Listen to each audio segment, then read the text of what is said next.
U.S. Supreme Court today struck down one of Louisiana's majority black congressional districts, a decision that weakens key protections under the Voting Rights Act.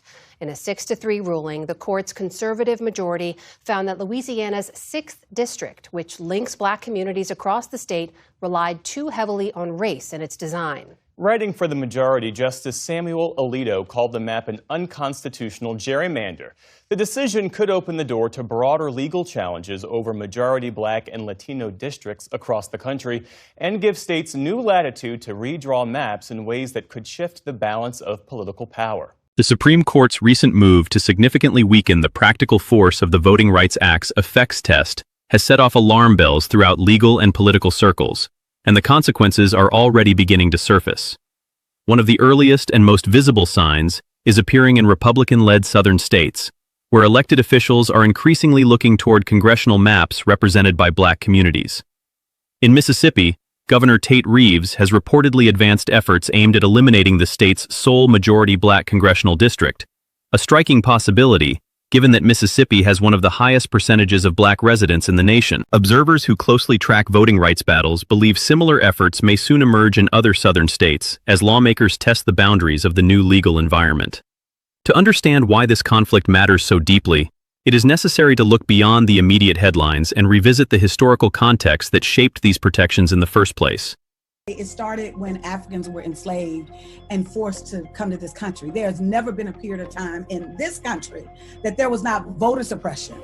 We would love for you all to, one, really share about some of the issues that are going on in your community. Why is this election important? Why is it important that South Georgia is not left out of the process? Because you ain't, because black voters matter. Latasha Brown is a longtime political organizer and co-founder of Black Voters Matter, an organization aiming to boost black voter turnout in presidential and local elections. What is happening now is not simply a technical dispute over election law.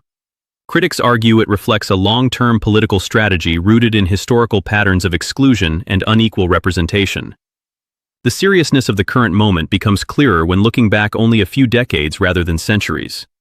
As recently as 1970, states including Louisiana, Georgia, and Mississippi had no black members serving in Congress.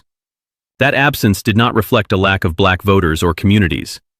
In Mississippi alone, black residents represented roughly 35% of the population. Their limited political representation was instead tied to decades of voter suppression, discriminatory district structures, and systems designed to reduce black political influence. The Voting Rights Act of 1965 started changing those conditions, but many scholars argue that the amendments passed in 1982 reshaped the legal landscape even more dramatically. The next part explains how the effects test became one of the most important tools used to challenge modern forms of discrimination. The court articulated a new test, or as Justice Samuel Alito put it, writing for the majority, updated its old test for determining whether or not a violation of Section 2 of the Voting Rights Act, which prohibits discrimination on the basis of race in voting, exists. And it said if plaintiffs want to allege that there is a violation of Section 2, they need to show that there is intentional discrimination on behalf of the state when it's drawing these kinds of maps. The 1982 amendments introduced what became known as the effects test. This legal standard allowed voting rights advocates and courts to challenge election systems based not only on explicit discriminatory intent, but also on discriminatory outcomes, even when intent could not be directly proven. The reasoning behind the change was practical. By the late 1970s and early 1980s, many southern jurisdictions had become more sophisticated in how policies were structured. Open declarations of discriminatory intent became less common. Yet policies could still produce similar results through methods that appeared neutral on the surface, including at-large election systems, carefully designed annexations, or district maps drawn to divide or concentrate black communities in ways that diluted political power. The effects test was created specifically to address those newer methods, by focusing on consequences rather than requiring proof of motive. The amendments passed Congress with support from both parties, and at the time, were broadly viewed by much of the public as a reasonable expansion of protections, rather than a controversial measure. The next section explains why Chief Justice John Roberts' history with these amendments has become central to the current debate. And then just 7 years later, after that speech, Chief Justice John Roberts came in and he just broke it again. In 2013, a fringe right-wing movement, pairing with John Roberts and other conservatives on the Supreme Court, just destroyed the Voting Rights Act in a monumental case, claiming, more or less, racism was overdone, so what the heck are we doing here? It's important to remember, there was no grassroots rebellion against the Voting Rights Act. Removing it was not some huge pressing issue. There were some localities that wanted to do their own thing in the South. Yet within some legal and conservative policy circles, the 1982 amendments were seen very differently. Among the critics was a young attorney working inside the Department of Justice during the Reagan administration. That attorney was John Roberts, who would later become Chief Justice of the United States. According to historical accounts, Roberts played a significant role in internal efforts opposing the amendments. He reportedly wrote memoranda arguing that the changes represented what he viewed as an overly aggressive experiment in reshaping electoral outcomes. He pushed against the proposal, but in 1982, those efforts were unsuccessful, and the amendments ultimately became law. Even so, critics argue that Roberts' skepticism toward the effects test and the broader framework of the Voting Rights Act never fully disappeared. More than 40 years later, they contend that the Supreme Court he now leads has delivered a ruling that achieves what many conservative legal thinkers had pursued for decades, substantially weakening one of the most important mechanisms used to enforce modern voting rights protections. The next section examines how the court's wording avoids formally eliminating the law while still changing how powerful it is in practice. The Supreme Court has approached the issue with carefully chosen language. The justices have not explicitly declared that the 1982 amendments to the Voting Rights Act are invalid, nor have they formally announced the elimination of the law itself. Publicly, the court can still say that the Voting Rights Act remains intact, but many legal experts, civil rights organizations, and scholars argue that the practical effect of the ruling is very different. Their concern is that by weakening or severely limiting the effects test, the court has made it far more difficult for plaintiffs to challenge election rules that produce discriminatory outcomes. Without the ability to rely on discriminatory results as evidence, challengers are pushed back toward proving discriminatory intent directly, a much heavier legal burden, and one the 1982 amendments were specifically designed to reduce. In practical terms, critics believe the court has moved the country closer to the legal conditions that existed before those amendments were enacted, recreating an environment where discriminatory outcomes may be harder to challenge, even if they remain visible. The next issue goes beyond voting rights alone and raises broader questions about the court's role, precedent, and institutional legitimacy. There is another layer to this controversy beyond the direct consequences for election law, and it involves concerns about judicial process and the credibility of the Supreme Court as an institution. According to critics, the specific issue the court ruled on was not even the central question actively disputed by the parties involved in the case. Instead, the majority appeared to elevate and resolve an issue on its own initiative, addressing a legal question some observers believe conservative justices had wanted to revisit for years. Opponents describe this as a form of judicial activism from the bench, the same concept conservative legal figures have often criticized when associated with liberal rulings. At the same time, the court's majority set aside or narrowed the significance of precedents established only a few years earlier in order to arrive at the new conclusion. For many legal observers, including some outside progressive circles, reconciling this ruling with prior decisions has proven difficult. The reasoning offered by the court has not persuaded all scholars who study constitutional law and judicial consistency. This context becomes important when discussing ongoing debates over Supreme Court reform. Arguments for reform are often portrayed as purely partisan, as if criticism stems only from disagreement with conservative outcomes. But advocates for reform argue their concerns extend beyond ideology. Their position is that a repeated pattern has emerged in which the court's current majority appears willing to revisit precedent, reinterpret statutes passed by Congress, and address questions beyond those originally presented in litigation to reach preferred outcomes. When Congress passes legislation with bipartisan support, as occurred with the 1982 Voting Rights Act amendments, critics argue there should be an expectation that courts apply, rather than substantially rewrite those protections. When courts alter laws through interpretation in ways lawmakers never intended, supporters of reform say the issue becomes larger than any individual policy disagreement. The next section explores why these legal shifts could influence representation far beyond congressional districts alone. The consequences of these legal changes are expected to extend well beyond congressional elections. Future redistricting battles may unfold across nearly every level of government, where electoral boundaries determine representation. City councils, county commissions, school boards, judicial districts, and numerous local offices operate within legal frameworks influenced by the same voting rights protections the court has now weakened. Areas where district boundaries were created to give Black or Latino communities meaningful opportunities to elect preferred candidates may enter a much more uncertain legal landscape. If elected officials choose to redraw maps more aggressively under weaker constraints, critics warn that decades of progress toward broader representation in local government could face new challenges. The implications are not limited to Black voters. Latino communities have also depended heavily on the Voting Rights Act in efforts to increase representation in Congress and state governments. Across parts of the Southwest especially, Latino populations have often represented significant shares of residents while remaining underrepresented politically. Legal tools developed to challenge those disparities now appear less powerful than before. Communities most affected by these protections are watching closely to see whether lawmakers interpret the court's decision as permission to pursue more aggressive redistricting strategies.